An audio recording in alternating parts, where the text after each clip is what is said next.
أعوذ بالله من الشيطان الرجيم بسم الله الرحمن الرحيم قل إن كانت لكم الدار الآخرة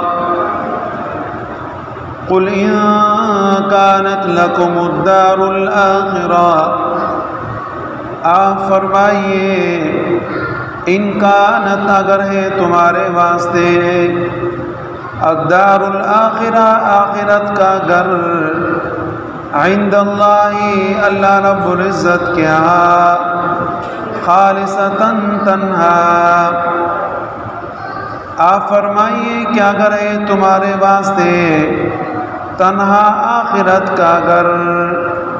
من دون الناس سوائے اور لوگوں کے فتمنوا الموت سو موت کی آرزو کرو ان کنتم صادقین کہ اگر تم سچ کہتے ہو ولن یتمنوه ابدا اور یہ ہرگز آرزو نہیں کریں گے موت کی ابدا کبھی بھی بما اس سبب سے قدمت ایدیہم کہ ان کے ہاتھ آگے بیچ چکے ہیں وَلَن يَتَمَنَّوْا أَبَدًا بِمَا قَدَّمَتْ أَيْدِيهِمْ اور یہ موت کی کبھی بھی تمنا آرزو نہیں کریں گے ان اعمال کی وجہ سے جو ان کے ہاتھوں نے آگے بھیجے واللہ علیم بالظالمین اللہ جانتا ہے گناہ گاروں کو ظالموں کو وَلَتَجِدَنَّهُمْ آپ پائیں گے ان کو احرص الناس علی حیات لوگوں سے زیادہ حریص علی حیات دنیا کی زندگی پر آپ ان کو لوگوں سے زیادہ حریص پائیں گے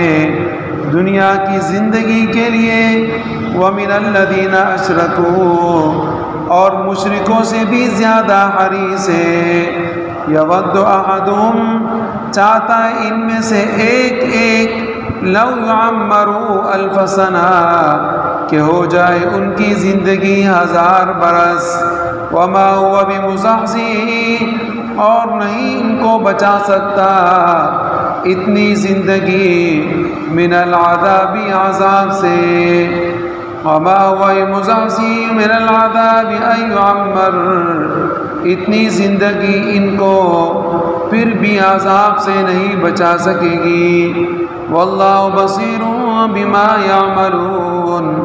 اللہ ان کے اعمال کو دیکھتا ہے بات یہودیوں کی چل رہی تھی یہودی یہ کہا کرتے تھے کہ جنت کے اندر صرف ہم لوگ جائیں گے ہمارے علاوہ کوئی نہیں جائے گا یہ یہودیوں کا کہنا تھا اللہ رب العزت ان سے فرماتے ہیں کہ اے یہودیوں جو تم لوگ ہر آدمی کو جواب میں یہ کہتے ہو کہ جنت میں صرف ہم جائیں گے اور کوئی نہیں جائے گا جب بھی کوئی بات ہوتی تم لوگ یہ بات کرتے ہو کوئی آدمی آپ سے پوچھتا ہے کہ آپ لوگ کی حقیقت کیا ہے تو تم لوگ کہتے ہو کہ بھئی جنت میں ہم جائیں گے ہمارے علاوہ کوئی نہیں جائے گا اپنی حقیقت آپ لوگ اس طرح بتاتے ہو تو سنو اگر آپ کو جنت سے اتنا پیار ہے تو پھر موت کی تمنا کرو نا پتہ چل جائے گا پھر اللہ رب العزت سے موت مانگو نا اور ظاہر ہے کہ کوئی آدمی مرے گا تو مرنے کے بعد جنت جائے گا تو آپ پہلے مرو آپ نے جنت میں جانا ہے آپ جنت کی شوقین ہو پھر اس کے بعد بھلے جنت چلے جا لیکن جب آپ سے یہ کہا رہا ہے کہ موت کی تمنا کرو تو پھر تم لوگ موت سے اتنے بھاگتے ہو جس کی انتہا نہیں ہوتی بلکہ تم لوگ تو لوگوں سے زیادہ یہ کہنے پر مجبور ہو جاتے ہو یار کاش کہ 60-70 سال کی زندگی کے بجائے ہمارے 1000 سال عمر ہوتی، 1000 سال ہم زندگی گزارتے، موت تو کبھی ہم کو آتی نہیں، یہ موت جو آ جاتی ہے تو سارا مزہ دنیا کا خراب ہو جاتا ہے۔ تو دنیا میں مسلمان اور کافر کا فرق یہی ہوتا ہے کہ کافر کو دنیا سے انتہا درجے پیار ہوتا ہے، اور وہ یہ کہتا ہے کہ بس میرے لیے تو کیا ہے، دنیا ہی ہے۔ اور مومن جو ہوتا ہے وہ کہتا ہے کہ دنیا کی زندگی عارضی ہے، میں نے مرنا ہے اور جنت جانا ہے۔ تو اگر تم لوگ یقیناً یہ کہتے ہو اور تمہاری بات سچی ہے تو پھر موت کی تمنا کرو، جبکہ تم تو موت کی تمنا نہیں بلکہ موت سے بھاگتے ہو۔ اللہ رب العزت تمہارے اعمال سے خوب واقف ہے۔ جو یہ اعمال کرتے ہیں برے، اللہ کو ان کے اعمال کا اچھا خاصا پتہ ہے۔ اللہ رب العزت فرماتے ہیں وَلَتَجِدَنَّهُمْ أَحْرَصَ النَّاسِ عَلَى حَيَاتٍ،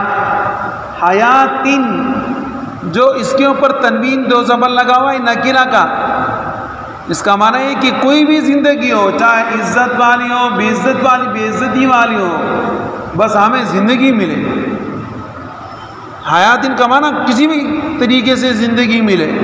چاہے وہ عزت والی ہو، بے عزتی والی ہو، کوئی بھی زندگی ہو بس وہ ہمیں ملے۔